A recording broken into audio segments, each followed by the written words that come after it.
ఇక కృష్ణా జిల్లా మచిలీపట్నంలో ఇండోర్ విద్యుత్ ఉప కేంద్రాన్ని నిర్మాణానికి మంత్రి కొల్లు రవీంద్ర శంకుస్థాపన చేశారు.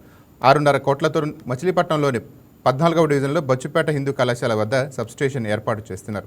అత్యంత అత్యాధునిక పద్ధతిలో సెమీ ఇండోర్ విద్యుత్ సబ్స్టేషన్ నిర్మాణం చేపడుతున్నట్టు మంత్రి కొల్లు రవీంద్ర వివరించారు. ఈ కార్యక్రమంలో APSRTC chairman Konakalla Narayanarao, DCMC chairman Bandi Ramakrishna, electric SE Ravindra Babu పాల్గొన్నారు. ప్రజలకు నిరంతరం విద్యుత్ అందించడమే ధ్యేయంగా ప్రభుత్వం పనిచేస్తోందని మంత్రి కొల్లు రవీంద్ర అన్నారు. జిల్లాలో పెట్రోల్, డీజిల్ కొరతపై ఆందోళన వద్దని ప్రజలకు సూచించారు. మచిలీపట్నంలో ఈరోజు నూతన సబ్స్టేషన్ ఇండోర్ సబ్స్టేషన్ కి ఇక్కడ భూమి పూజ చేసుకోవడం జరిగింది. మనం స్టార్ట్ చేసుకున్నాం. అండర్ గ్రౌండ్ లో కేబుల్ ఉంటుంది, అలాగే మొత్తం కూడా ఎక్విప్మెంట్ అంతా కూడా ఇండోర్ లోనే ఉంటుంది. మనం కూడా ఇది ఇలాంటిదే ఒకటి మనం చిలకలపూడిలో కలెక్టర్ బంగ్లా బ్యాక్ సైడ్ ఏర్పాటు చేస్తాం. ఇది రెండోది ఇండోర్ సబ్స్టేషన్. ఈ సబ్స్టేషన్ వల్ల ముట్టాయిపేట, రామనాయుడుపేట, జగన్నాథపురం, భాస్కర్పురం ఈ ఏరియాలన్నిటికి కూడా లో వోల్టేజ్ అనే సమస్య ఉండదు. అలాగే మిగతా సబ్స్టేషన్ మీద కూడా లోడ్ తగ్గడం వల్ల ఎక్కడ కూడా లోడ్ కి సంబంధించిన ఇబ్బంది వచ్చే పరిస్థితి. దాని విధంగా సబ్స్టేషన్ ఇక్కడ 2014-19లో ఆ రోజున చిరుకుగుడి సబ్స్టేషన్ కానీ ఇప్పుడు రుద్రవరంలో కూడా G+3 హౌసెస్ దగ్గర ఒక సబ్స్టేషన్ కూడా ఏర్పాటు చేసాం. దాన్ని ప్రారంభించడం జరిగింది. ఇది కూడా అతి త్వరలోనే కంప్లీట్ చేసి సుమారుగా మనకి ఇది 3 months లో సబ్స్టేషన్ కంప్లీట్ చేయడం జరుగుతుంది.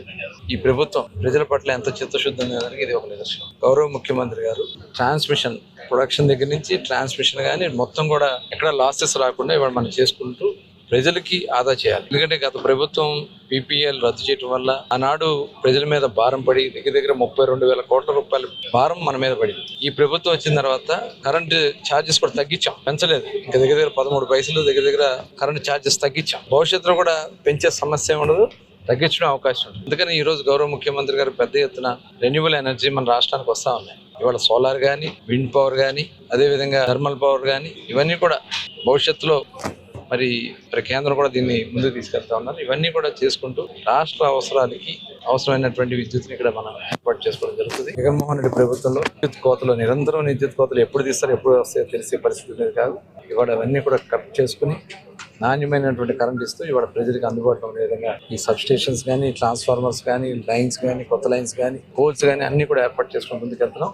అది ప్రజలు కూడా సహకరిస్తూ ముందుకెళ్ళాలని చెప్పి కొత్త తగిన విధంగా ఇక్కడ విద్యుత్ అవసరాలను ఇక్కడ ఏర్పాటు చేసుకోవడం జరుగుతుంది. పోర్టుకి అవసరమైనటువంటి పోర్టుకి కూడా ఏర్పాటు చేసుకోవడం జరుగుతుంది. అలాగే ఇక్కడ భవిష్యత్తులో ఒకవేళ ఏరియాలు పెరిగినా, రెసిడెన్షియల్ ఏరియాలు పెరిగినా కూడా దానికి తగిన విధంగా కూడా అన్ని ఏర్పాటు చేసుకోవడం జరుగుతుంది. అధునాతనమైనటువంటి టెక్నాలజీ ఇవాళ అండర్ గ్రౌండ్ కేబులింగ్ కానీ ఇవన్నిటి మీద కూడా ఒక ఆలోచనలు ఉన్నాయి. అవన్నీ చేసుకుంటూ ముందుకెళ్తే భవిష్యత్తులో, ఎందుకంటే గతంలో బ్రిటిష్ టైంలో ఉన్నటువంటి లైన్స్ని ఆనాడు నడుగుతు నరసింహారావు మావయ్య గారు మంత్రిగా ఉన్నప్పుడు టోటల్ దగ్గర 6.5 కోట్లు తీసుకొచ్చి మచిలీపట్నంలో ఉన్నటువంటి అన్ని లైన్స్ను కూడా ఆ పవర్ మొత్తం మార్చడం జరిగింది. ఆ కేబుల్స్ అన్నీ కూడా మార్చడం జరిగింది. అట్లాగే మంది ఎక్కువగా తుఫాన్ ప్రభావిత ప్రాంతాలుగా ఉంటుంది కాబట్టి దానికి తగిన విధంగానే పోల్స్ కానీ ఇవన్నీ కూడా భవిష్యత్తులో ఎక్కడ కూడా ఇబ్బంది రాకుండా కేబుల్స్ కానీ, ఎందుకంటే ఇప్పుడు ఇన్సులేటెడ్ కేబుల్స్ కూడా వస్తూ ఉన్నాయి, అవి కూడా ఆలోచన చేస్తున్నాం. ఇన్సులేటెడ్ కేబుల్స్ కూడా వేసి మరి మచిలీపట్నం ఈ పరిసర ప్రాంతాలు, ముఖ్యంగా తీర ప్రాంతాల్లో అత్యంత టెక్నాలజీతో కూడుకున్నటువంటి కేబుల్ లైన్స్ వేయడానికి, అలాగే ఎలక్ట్రికల్ పూర్తిగా ప్రజలకు అందించడానికి కార్యక్రమం చేసుకోవడం. యుద్ధ కారణంగా యుద్ధం వల్ల ఈ పరిస్థితి వస్తుంది. ప్రజలందరూ కూడా గమనించుకోవాలి. యుద్ధం కన్నా ముందు కూడా ఏంటంటే ప్రజలకి భయం ఏంటంటే పెట్రోల్, డీజిల్ దొరకదని చెప్పి ప్యానిక్లోకి వెళ్ళిపోయి, ఆ ప్యానిక్లో ఏ రకంగా కోవిడ్ టైంలో అయితే ప్యానిక్లోకి వెళ్ళిపోయారో ఆ రకంగా ప్యానిక్లోకి వెళ్ళిపోయి స్టోరేజ్ చేసుకోవడం వల్ల యూసేజ్ పెరిగింది. వాస్తవానికి రిక్వైర్మెంట్కి ఎక్కడ తక్కువ లేదు, లోటు లేదు. కానీ రిజర్వ్స్ పెట్టుకోవడం కోసం వీళ్ళందరూ ఎక్కువగా తొందరగా ప్రజలు మరి ఇదవటం వల్ల ఈ పరిస్థితి వస్తుంది. అయినా కూడా ముఖ్యమంత్రి గారు సమీక్ష చేస్తా ఉన్నారు. అవసరాలు తగ్గట్టుగానే ఆయిల్, డీజిల్ అన్నీ కూడా అందుబాటులో ఉన్నాయి. ఎక్కడ కూడా లోటు రాదు. కాకపోతే ప్రజలు ఎక్కడ కూడా ప్యానిక్ అవ్వద్దని చెప్పి, అలాగే కొంతమంది ప్రచారం చేస్తారు, వైఎస్ఆర్ పార్టీ నాయకులు కొంతమంది ప్రచారం చేస్తారు. అలాంటి ప్రచారాలు మానుకోండి. ప్రజల్ని ఇబ్బంది పెట్టే కార్యక్రమం మీరు చేయొద్దు. ప్రభుత్వం సప్లై చేయడానికి అన్ని రకాలుగా సప్లైస్ ఉన్నాయి, కానీ కేవలం ఈ ప్యానిక్ సిచ్యువేషన్ లాంటిది క్రియేట్ చేస్తున్నారు కాబట్టి తాత్కాలికంగా ఇబ్బంది వచ్చింది.